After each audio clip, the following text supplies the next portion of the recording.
A equipe econômica liderada por Dario Durigan ofereceu uma nova proposta aos estados para tentar amenizar a disparada do preço dos combustíveis. O Ministério da Fazenda, agora sob nova direção, propôs que estados e a União façam uma subvenção na importação de diesel de R$ 1,20 por litro. A proposta do governo é rachar essa conta. Portanto, 60 centavos seriam pagos e bancados pelo governo federal e outros 60 centavos desta subvenção seriam bancados pelos estados.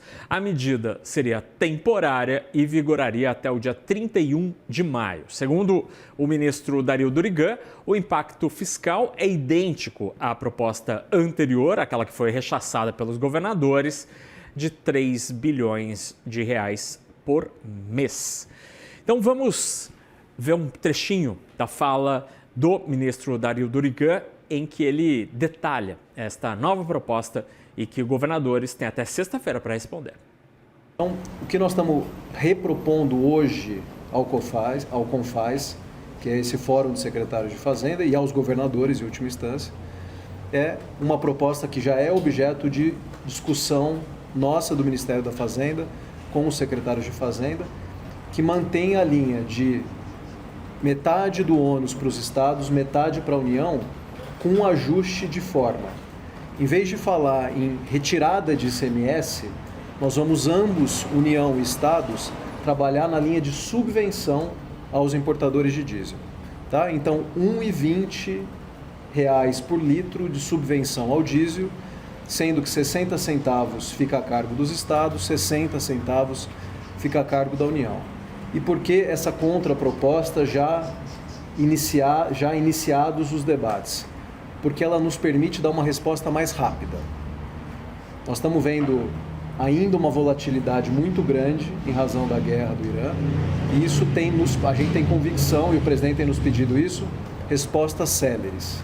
Então, o que nós estamos hoje, de novo, acabando de peticionar, de apresentar um ofício aos secretários de Fazenda, é reafirmando a proposta e agora já tendo cuidado de, uma vez ouvidos os secretários de Fazenda, os governos estaduais, apresentando essa contraproposta e sinalizando o prazo de até sexta-feira, quando a gente tem a reunião presencial do CONFAZ, para a gente ter uma definição em relação a isso, de novo, reforçando a expectativa do presidente Lula e a minha expectativa da gente endereçar esses desafios que têm nos chegado também por estados e municípios, de um agir conjunto para garantir abastecimento firme de diesel no país.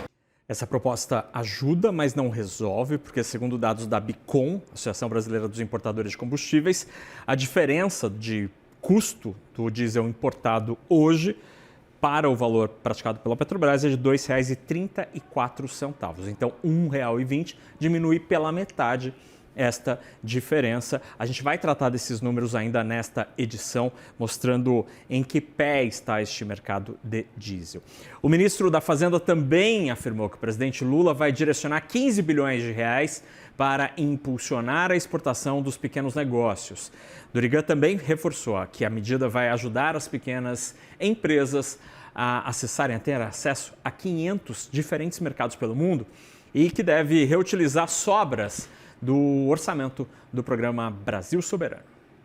Várias empresas, micro, pequenas empresas, médias empresas do país teriam condição de acessar os mais de 500 mercados que o presidente Lula abriu no exterior, mas tem alguma dificuldade de fazer esse acesso. A nossa linha, a minha linha é de menos burocracia e mais apoio às micro e pequenas empresas, a quem de fato gera emprego e gera riqueza no país.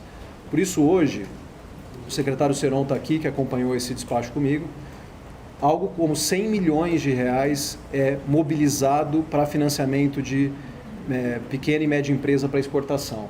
Com a medida que está sendo anunciada agora e que o presidente assinou hoje mais cedo, nós vamos poder alavancar isso em mais de 10 vezes no curto prazo, fazendo com que pequenas e médias empresas, mesmo antes de ter um contrato de exportação, possam tomar esse financiamento como suporte à exportação. Estamos mobilizando algo como 15 bilhões de reais para essa medida e em grande razão, trazendo o que não foi usado do ano passado no Brasil Soberano, e remobilizando agora para esse contexto. Hora da análise com ela, Lucinda Pinto. Lucinda, os governadores rechaçaram a proposta inicial. E será que esta nova proposta, agora com um novo proponente, né, mudou o ministro, será que vai brilhar os olhos dos secretários de Fazenda e dos governadores? Boa tarde. Boa tarde, Naka. Boa tarde a todos. Vamos dividir essa discussão em dois aspectos. Primeiro, aspecto técnico. Os secretários da Fazenda dos estados tinham apontado 2 limites para aderir a isso. Um é a lei da responsabilidade fiscal, que é a ideia deles de se fazer subsídios que comprometa a receita do ente de governo. Então, esse já seria um problema, mesmo metade inteiro, isso já seria uma questão. E a segunda questão é o princípio da não discriminação. Então, por que você vai dar subsídio para o diesel importado e não para o nacional? Então, sob o ponto de vista técnico, não parece que essa nova medida traz uma solução. Então, a gente pode entender que os estados não devem aderir, assim, vai ser difícil conseguir a adesão dos estados, né? Do ponto de vista técnico. Só que aí tem um aspecto político. Por que raios os estados vão ajudar o governo nesse desafio, neste momento, num ano eleitoral? A gente tem que lembrar que em 2018 a situação era completamente diferente. Você tinha aquela ameaça da greve dos caminhoneiros, que efetivamente aconteceu, você tinha a ameaça dos efeitos, do impacto da greve dos caminhoneiros, que afetava todo mundo, afetava estados e o governo federal. Agora, não é isso que está acontecendo. O Durigan está dizendo que o aumento do petróleo por si só já traria um aumento de arrecadação de ICMS.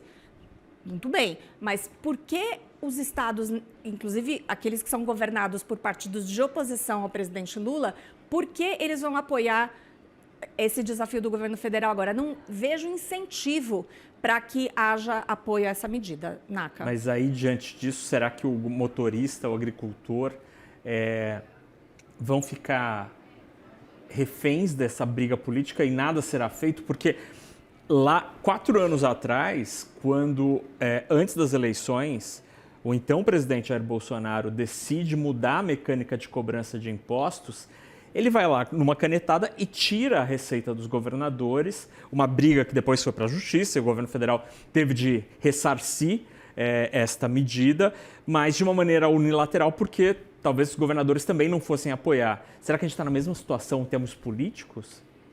Difícil dizer de antemão se o governo federal planeja fazer algo nesse sentido. Mas é muito difícil acreditar que os estados vão apoiar o governo nesse momento.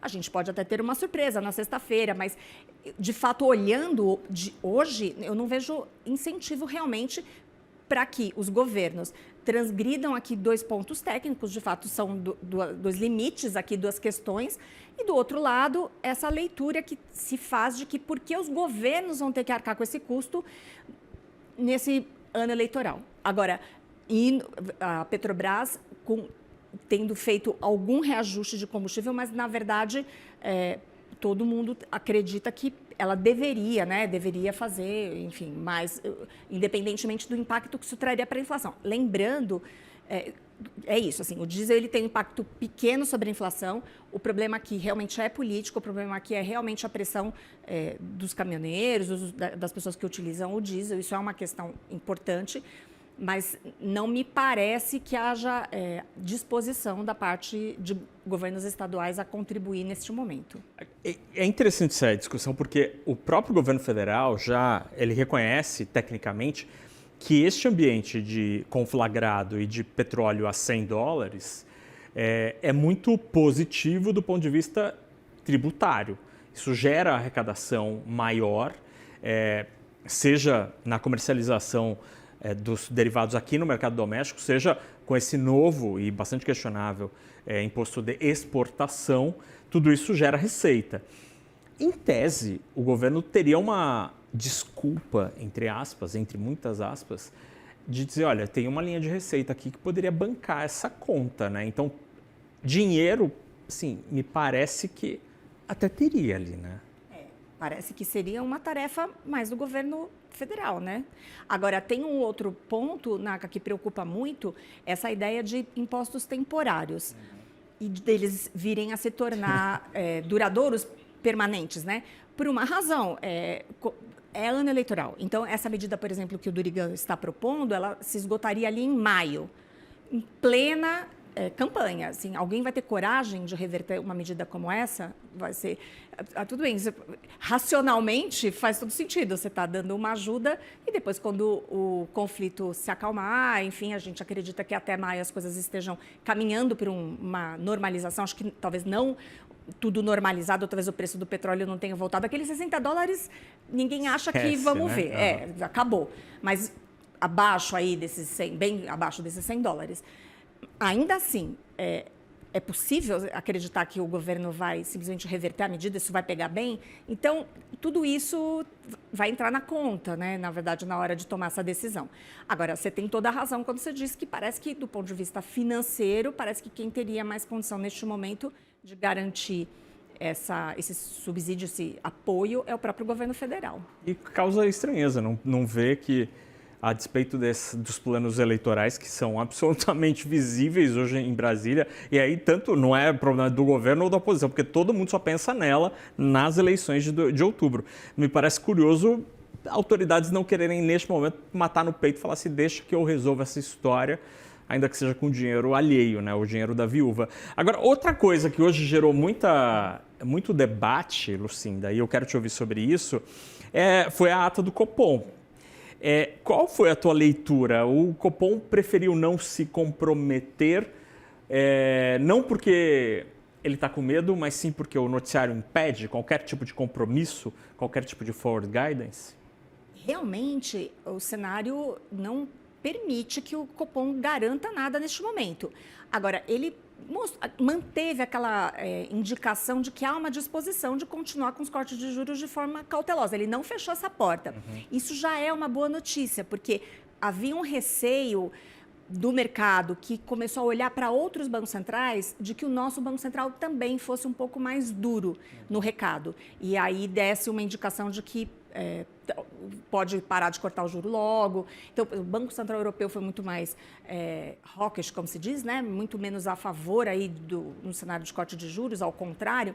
Então, o que o nosso Banco Central trouxe foi uma reafirmação da mensagem do comunicado de que existem razões para continuar com corte de juros, mas, a depender da evolução do cenário internacional, isso não será possível. Ele está correto, porque a gente acredita que, como já dissemos aqui, que o cenário caminhará para uma normalização lenta, mas que a gente talvez já tenha batido ali no teto da instabilidade, do nervosismo e tal. Mas como é que a gente vai garantir, né? O cenário internacional, a gente não tem controle sobre ele. Então, a indicação do Copom foi isso, assim, vamos monitorar a evolução das coisas, mas se as coisas continuarem como estão agora, o novo 25 virá na próxima reunião. Dá para dizer que o Banco Central foi técnico foi realista, né? Foi realista porque não dá para você se comprometer com uma guerra que você não sabe se vai continuar mais um dia ou mais meses, né? Agora, eu queria te ouvir também sobre uma outra coisa que, para mim, me chamou muita atenção no noticiário de hoje, que é um relatório do JP Morgan, assinado pela equipe de estratégia aqui no Brasil, liderada pela Amy Shayo Sherman, que diz que aí eu vou abrir aspas aqui, porque o documento cita o Brasil como sendo um destaque na carteira do JP Morgan, o maior banco do planeta. Aí aspas aqui do relatório. É extraordinário o fato de o Brasil estar recebendo fluxos em um momento de aversão ao risco global, quando o dólar está se fortalecendo, as curvas de juros estão sendo reprecificadas e os fluxos para emergentes são negativos, pondera o documento lá. Então, eles estão chamando a atenção em como o Brasil, mesmo com tanta dúvida, está conseguindo atrair recursos e se a equipe da Amy de mais de renda variável até do que de renda fixa. O Brasil continua sendo um carinha assim que as pessoas estão olhando ali nesse baile tão confuso? Sim, parece que sim. E uma indicação até que corrobora essa leitura foi o comportamento das ações ordinárias da Petrobras, que aumentaram ali a diferença em relação às preferenciais. As ordinárias, elas são as mais... são as que o estrangeiro prefere. Elas são preferidas pelo investidor estrangeiro. E a gente viu um fluxo grande para esses papéis. Então, é uma confirmação de que, de fato, continuou vindo dinheiro de fora no meio dessa confusão. O Brasil está longe do conflito, tem essa leitura de que, apesar de todas as confusões aqui locais, a Petrobras ela se beneficia desse ambiente de petróleo em alta, que vai ter um benefício fiscal indireto diante disso tudo. E acho que também vale ressaltar que, no fim das contas, o investidor estrangeiro está muito menos preocupado com o resultado da eleição do que o investidor local. Isso a gente também já colocou. Não significa que ele não necessariamente apoia um candidato, outro candidato, mas tem uma clareza de que a continuidade deste governo não assusta, porque já é um governo conhecido, isso já está no preço do investidor, diferente do investidor local aqui, que obviamente sofre muito mais o impacto de um resultado ou de outro. E aí, por fim, tem a questão do preço, né, Nakagawa? As pessoas ainda consideram que tem oportunidade, que os preços aqui no Brasil da Bolsa estão abaixo do valuation justo, toda essa discussão. Então, realmente chama atenção. E é isso que explica também o fato do real estar tendo uma performance melhor do que outras moedas emergentes nesse período. Ainda tem a ver com o fluxo, não é só a dinâmica do dólar globalmente. Hoje foi mais um dia que confirma essa história. A Petrobras sobe entre 2,5% e 2,70%. Vale, que também é outro papel, ganhou hoje 0,80%, ou seja, os papéis continuam em alta. Lucinda Pinto, obrigado pela conversa. Até amanhã. Até amanhã. Beijo.